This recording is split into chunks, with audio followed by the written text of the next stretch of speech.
নমস্কার, আমি প্রিয়াঞ্জলি।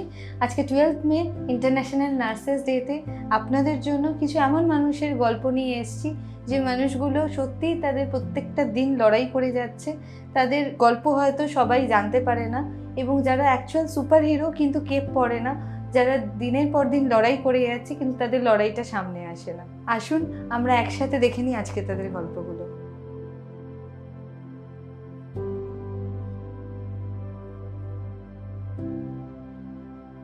আমি ফিরোজা খাতুন।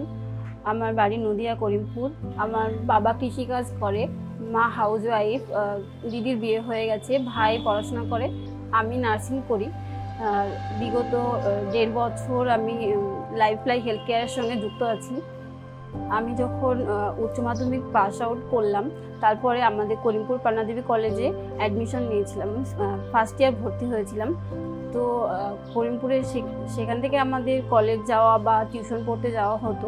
তো বাড়ি থেকে সেইটুকু অ্যালাউ ছিল। আমাদের গ্রামগঞ্জে মেয়েদের বেশি দূর পড়াশোনা করা বা চাকরি করা এসবগুলো গ্রামের মানুষরা একদমই ভালো চোখে দেখে না, বলে যে মেয়ে পড়াশোনা করবে, বাইরে যাবে, এগুলো খুব খারাপ চোখে দেখে।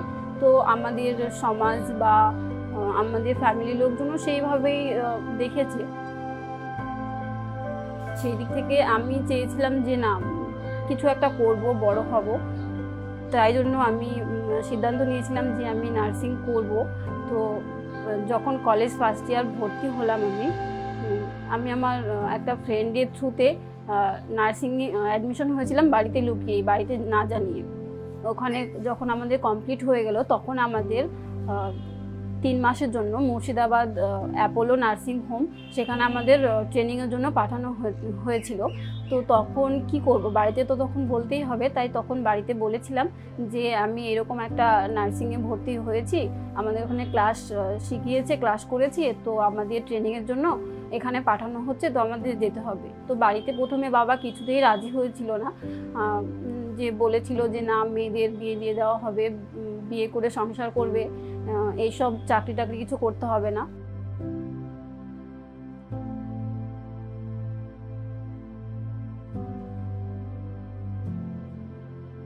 বাবার কিছুতেই মত ছিল না।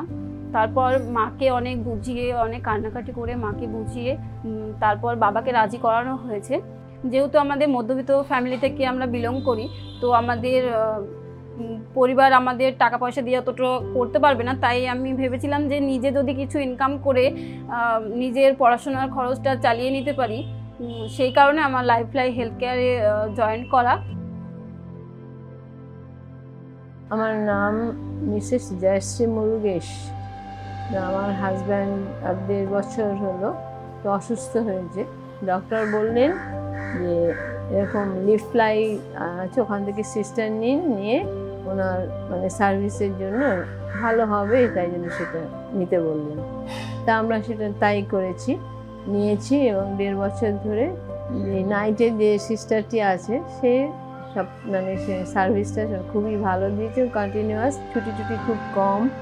মানে সার্ভিসের মধ্যে ভীষণ ডেডিকেশন আছে, একটা প্রপার টাইমের জ্ঞান আছে।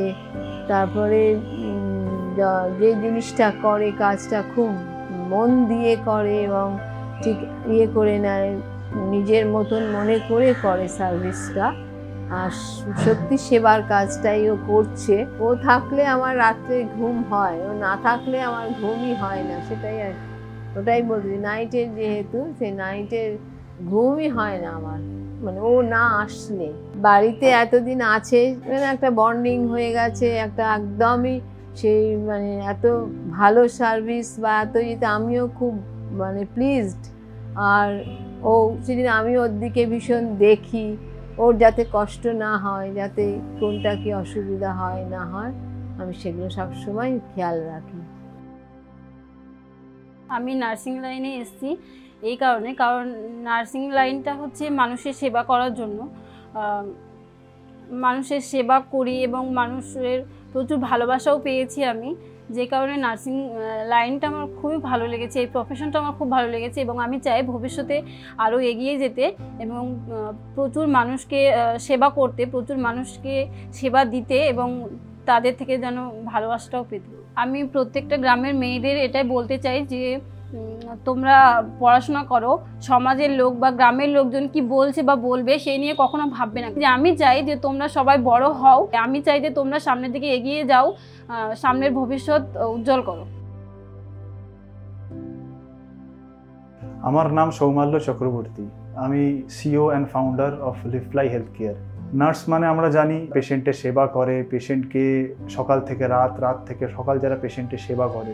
নার্স এই যে কথাটা আমরা বলি, nurse is a second mother of the patient. বহু মানুষ আছে যারা অনেক অভাব অনটনের পরে এসে নার্সিং পড়াশুনো করে, নার্সিং পড়াশুনো করে এসে তারা জব করতে আসে, কলকাতা শহরে আসে বাইরের শহর থেকে, অনেক গ্রামগঞ্জ থেকে তারা দে কাম টু সিটি, এখানে কাজ করে, কেউ হসপিটালে কাজ করে, কেউ হোম কেয়ারে কাজ করে, বিভিন্ন সেগমেন্টে তারা কাজ করছে। তাদের কাজটা একদম ইজি নয়, তারা অনেক কিছু স্যাক্রিফাইস করে কাজ করে, ফ্যামিলি লাইফ স্যাক্রিফাইস করে, ছুটি ছাটা স্যাক্রিফাইস করে, যে কোনো অকেশন স্যাক্রিফাইস করে। তো এই স্যাক্রিফাইসগুলো করে তারা কিন্তু নিজেদেরকে অ্যাকচুয়ালি ডেডিকেট করেছে পেশেন্টসদের জন্য, যেটা আমরা কোভিড টাইমেও দেখেছি। প্রত্যেকটা নার্স কীভাবে কোভিড টাইমে কাজ করেছে, নট অনলি কোভিড টাইম, এখনও যে পেশেন্টের সার্ভিস যে নার্সরা দেয়, আমরা বলি যে নার্সকে ক্লিনিক্যালি খুব স্ট্রং হতে হয়। হ্যাঁ, ডেফিনেটলি নার্সকে ক্লিনিক্যালি স্ট্রং হতে হয়, বাট একটা নার্সের মধ্যে ক্লিনিক্যাল সাবস্টেন্সেস থাকা যেরকম ইম্পর্টেন্ট, তেমনি তার মধ্যে সিম্প্যাথি এমপ্যাথি থাকাটাও খুব ইম্পর্টেন্ট। আমার নাম পরিমল কর, আমার গ্রামের বাড়ি হচ্ছে কাকদ্বীপ, আমি বর্তমান থাকি মুকুন্দপুর। আমি একজন নিম্নবিত্ত বাড়ির ছেলে। তো সবার মতো উচ্চ মাধ্যমিক দেওয়ার পর আমারও একটা কিছু বড় হওয়ার ইচ্ছে ছিল। তো সেই সময় আমাদের তো এত কমিউনিকেশন ছিল না যে কী নিয়ে আগাবো। তো বাবা বললো যে তুই মাটির কাজ কর বা ঘরের বাড়ি পান বরজ আছে সেগুলোর কাজ কর। তো আমার এগুলোর কোনো ইচ্ছে ছিল না, তো শুধু পড়াশোনা করেছি, ভালো রেজাল্ট করেছিলাম। একদিন আমার বন্ধুকে বিষয়টা নিয়ে আমি শেয়ার করি যে কী নিয়ে আগাবো। তখন আমার বন্ধু আমাকে সাজেশন করলো যে তুই মেডিকেল লাইনে যা। তো সেই হিসেবে বাবা মার সঙ্গে ডিসকাস করলাম বিষয়টা যে কি এইটা নিয়ে গেলে কি তোমাদের কমফোর্টেবল হবে। তোমরা বলে আমাদের সম্ভব নয়, আমাদের যে ফাইন্যান্সিয়াল কন্ডিশন আছে আমরা পরে টানতে পারবো না। তখন আমি বললাম যে আমার তো কিছু করার ইচ্ছা আছে, এছাড়া তো কোনো উপায় নেই। তখন মা বলে যে ঠিক আছে, আমার সোনা গয়না বেচে তোকে পড়তে পাঠাবো। তো ফার্স্ট স্টার্টিংটা এইভাবেই হয়, মা কিছু সোনা লোনে দিয়ে দেয় জুয়েলারিতে। তো ওইখান থেকে টাকা নিয়ে আমি নার্সিং পড়তে যাই। তারপরে নার্সিং পড়ার জার্নিটা এইভাবে স্টার্ট হয়। তারপরে 1 বছর যেতে না যেতে আমার বোন খুব অসুস্থ হয়ে যায়। যখন বোন খুব অসুস্থ হয়ে যায় তখন বাবা মা বলে দিল যে তোমাকে আর পড়তে হবে না, তুমি চলে আসো, আমরা আর দিতে পারবো না টাকা। তখন সবাই ফার্স্ট ইয়ার রানিং, মানে মাত্র আমাকে 70,000 টাকা দিয়ে অ্যাডমিশন করিয়ে এসেছিলো। তো এখনও অনেকটাই টাকা দিতে হবে, অ্যাপ্রক্সলি 3.5 লাখ টাকা দিতে হবে। তো সেই হিসেবে তখন আমাকে সেকেন্ড অপশন চয়েস করতে হলো, কারণ আমি তো এই মুহূর্তে এককালীন আমাকে সেকেন্ড ইয়ারেও টাকাটা অ্যারেঞ্জ করতে হবে। তো তখন আমাকে ডিসিশন নিতে হয় যে এমন কিছু করতে হবে যে কিছুটা ফাইন্যান্সে আমাকে আসতে হবে, কাজ স্টার্ট করতে হবে, একটা ছোটো হসপিটালে পার্ট টাইম জব করতে হবে। তারপরে ওখানে ওখানে যখন ফার্স্ট তো হতো না, ফার্স্ট আমাকে ওখানে রেগুলার ডিউটি করতে, রেগুলার আমাকে কলেজ জয়েন করতে হতো। তখন আমাকে তো খাবার তো সবাই খেত, হোস্টেলে সবাই রান্না করে খেত, আমার তো টাকাটা ছিল না। তখন আমাকে হোস্টেল থেকে যা দিত, কলার তরকারি, সাউথ ইন্ডিয়ান যেমন খাবার হয় ওগুলো তো বাঙালিরা খেতে পায় না, সেগুলো আমাকে কান্না করে করে সিরিয়াসলি খেতে হয়েছে আমাকে। এই বিষয়গুলো খুব কষ্টজনকভাবে আমাকে কাটাতে হয়েছে এই পড়াশুনোর জার্নিটা আমাদের। তারপর ওখান থেকে আসার পর আমি কলকাতায় আসি। ফার্স্ট আমি তো কোনো হসপিটাল সেভাবে আমি যোগাযোগ করে উঠতে পারিনি, কারণ তখন ওই মুহূর্তে সব স্টাফ ফিল ছিল ওই মুহূর্তে, আর ওই সময় বাইরে কোনো স্টাফ নিচ্ছিল না। তো আমি ফার্স্ট জানি আমার তো ওখানে কলকাতা থাকার কোনো জায়গা ছিল না। তখন আমার বন্ধুরা আমাকে খুব সাহায্য করে থাকার জন্য। আমি কারোর কাছে 2 দিন, কারোর কাছে 3 দিন এইভাবে থেকে আমি জার্নিটা স্টার্ট করি হোম কেয়ার। তারপরে আস্তে আস্তে আমার একটা বন্ধু আমাকে ওনার পাশে রাখলো। তো সেটা ছিল টিনের চাল। তো টিনের চাল গরম, গ্রীষ্মকালে কী হয় একদম পুরো গরম হয়ে যায়, ভেতরে সেদ্ধ মতো হয়ে যায় সত্যি কথা বলতে। তো দুপুরবেলা কী করতাম, তো এসে রান্না করে খেয়ে দিয়ে টিনে জল সেটা দিতাম, যাতে একটু ভেতরে আরামভাবে বসতে পারি, শুতে পারি। তো আধা ঘন্টা অন্তর শুধু টিনে জল দিতাম। ইভেন অনেক সময় আমাকে এরকম হয়েছে, কলকাতা থেকে রাস্তায় রাস্তায় সরকারের খাবার দেয় 5 টাকা 10 টাকা, ওটাও খেয়েছি আমি। ঠিক আছে, ওটাকে গিয়ে বেশি করে আমি ভাত নিয়ে চলে আসতাম, গিয়ে ওটাতে ডিম দিয়ে মাখিয়ে ফ্রাই করে ডিম ভাত করে খেয়ে নিতাম। এইভাবে মানে এমন আমি একটা ডিপ্রেশনের মধ্যে লাইফ কাটাচ্ছিলাম আর কি, এত ফাইন্যান্সিয়াল ক্রাইসিস। ইভেন আমি কী বলবো, র্যাপিডও করেছি, এরকম করেও আমাকে জীবনযাপন করতে হয়েছে। তো অনেকে ভাবে যে হসপিটালের ট্রিটমেন্ট আর বাড়ির ট্রিটমেন্ট সম্পূর্ণ আলাদা, এটা ভুল কথা।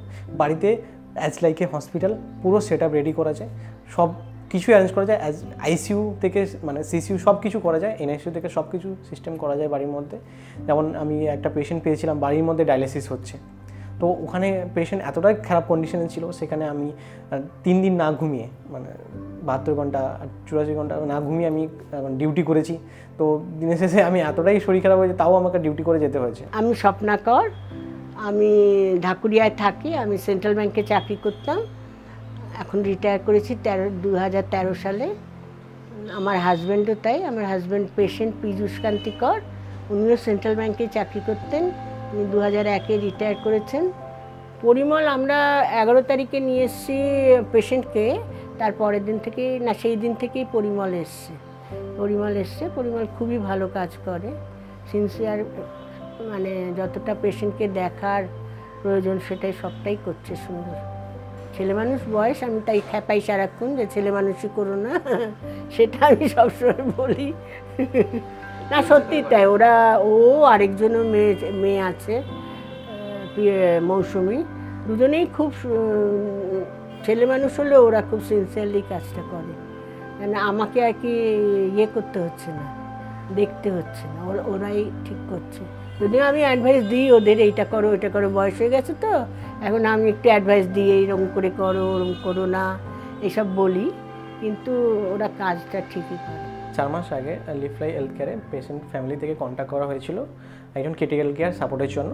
তো সেই হিসেবে আমি গেছিলাম হসপিটালে একজন ক্রিটিক্যাল নার্স হিসেবে। গিয়ে দেখি পেশেন্ট কন্ডিশন খারাপ। ডক্টর আমাকে ইনফর্ম করে যে পেশেন্ট কন্ডিশন খুব একটা ভালো নেই, 2 থেকে 3 দিন বাঁচবে।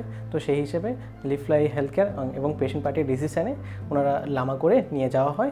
সুস্থতা তো ফার্স্ট স্টার্টিংটা একটু কঠিন ছিল, ফোর্টিস থেকে নিয়ে যাওয়ার পর কন্ডিশন খুব একটা ভালো ছিল না। তো তারপরে আমরা ওনার তো মানে নিয়ে আসার পর তারপর থেকে অনেক পেশেন্টটা খারাপ ডিটোরেট করছিল, যেমন ফিভার আসছিল, মানে তারপরে সিআরপি অনেক হাই ছিল। তো সেই কারণে আমরা আস্তে আস্তে আমরা চেষ্টা করি মেডিসিনটা ঠিক টাইমে দেওয়া, এবং যখন জ্বর আসে তখন আমরা ঠিকঠাক টাইমে মেডিসিন ইনজেকশন দেওয়ার কারণে বর্তমান সুস্থই আছে। আমি আগেও জব করতাম, এখনও জব করছি। যবে থেকে আমি লিফলাই হেলথ কেয়ারের সঙ্গে যুক্ত হয়েছি তবে থেকে আমার লাইফে অনেক মানে চেঞ্জ হয়েছে। ফাইন্যান্সিয়াল ফ্রিডম পেয়েছি, লাইফে অনেক সাপোর্টিভ পেয়েছি মানুষজন, যেমন হচ্ছে ফ্রেঞ্জলিদি, সমল স্যার, সুব্রতদা, এরা খুব আমার সঙ্গে খুব কোঅপারেট করেছে। আর আমি এই লিফলাই হেলথ কেয়ারে কাজ করে সত্যি অনেক অ্যাপ্রিসিয়েট, আমি অনেক খুশি মানে এখন ওনাদের সঙ্গে কাজ করে, ওনাদের সঙ্গে আমি যদি কিছু হেল্প করে থাকি বা সাপোর্টিভ হিসেবে। শুধুমাত্র পেশেন্টের সেবা নয়, তার ফ্যামিলির সাথে যে একটা বন্ডিং ক্রিয়েট করতে হয় এবং তাকে তার বাড়িতে থেকে সেই পরিস্থিতিতে মানিয়ে নেওয়া, তাদের মতো হয়ে থাকা, এই পুরোটাই আমরা চেয়েছি যে আজকাল মানে যারা আগামী দিনে নার্সিং পড়তে চায় বা যারা হোম কেয়ারে ডিউটি করতে চায় বা যারা হোম কেয়ার থেকে সার্ভিস নেয়, তাদের এই যে দিনের পর দিন তাদের যে স্ট্রাগলটা করতে হয় একটা পেশেন্ট ফ্যামিলিতে থেকে, তাদের প্রত্যেকটা মানুষের সাথে তাদেরকে মানিয়ে নেওয়া, নিজেদের বাড়ি ছেড়ে দিনের পর দিন 24 ঘন্টা ডিউটি করা, মর্নিং শিফটে 8টার সময় শিফট ধরা, রাত্রিবেলা সারা রাত জেগে নাইট শিফটে ডিউটি করা, এই যে প্রত্যেকটা তাদের মুহূর্ত, প্রত্যেকটা স্ট্রাগল, সেই সমস্ত কিছু আমরা তুলে ধরতে চেয়েছি। এবং সেই জন্যই আমাদের এই ডকুমেন্টারিটা বানানোর ডিসিশন নেওয়া হয়েছে। 12th মে ইন্টারন্যাশনাল নার্সেস ডের জন্য আমরা এই ইনিশিয়েটিভটা নিয়েছি। আর আমি আপনাদের থেকেও এই এক্সপেকটেশনটা রাখবো যে আপনাদের চেনা পরিচিত কোনো নার্সের সাথে যদি দেখা হয় বা অচেনা কেউ কারোর ব্যাপারে জানতে পারলেন, সে নার্স, সে হসপিটাল হোক কি হোম কেয়ার, যেটাই হোক না কেন, তাদেরকে অন্তত এই একটা সুন্দর প্রফেশনে থাকার জন্য কুর্নিশ জানাবেন, এটাই আমি চাই আপনাদের থেকে। বছরে একটা দিন 12th মে, যেটা আমরা ইন্টারন্যাশনাল নার্সেস ডে হিসেবে আমরা পালন করি অ্যাজ এ নার্সেস ডে। এবার এই দিনগুলোতে সবার উচিত বা যে যতগুলো মেডিকেল অর্গানাইজেশন আছে প্রত্যেকেরই উচিত যে এই প্রফেশনটাকে সম্মান দেওয়া, যে নার্স প্রফেশনটাকে সম্মান দেওয়া। কারণ হেলথ কেয়ার সিস্টেম নার্স ছাড়া চলবে না। আসুন আমরা সবাই মিলে একসাথে 12 মেটাকে সেলিব্রেট করি in the occasion dedicated to the nurses. কারণ নার্স কমিউনিটি ছাড়া, নার্সেস ছাড়া আমরা হেলথ কেয়ার সিস্টেম চালাতে পারবো না। They do lot of sacrifices, তারা অনেক কিছু স্যাক্রিফাইস করে তারা কাজ করে এবং আমাদের উচিত তাদের কাজটাকে হোল হার্টেডলি অনার করা। So I wish all the nurses from all the background a very happy Nurses Day to everyone and wish you all the best for your future endeavor.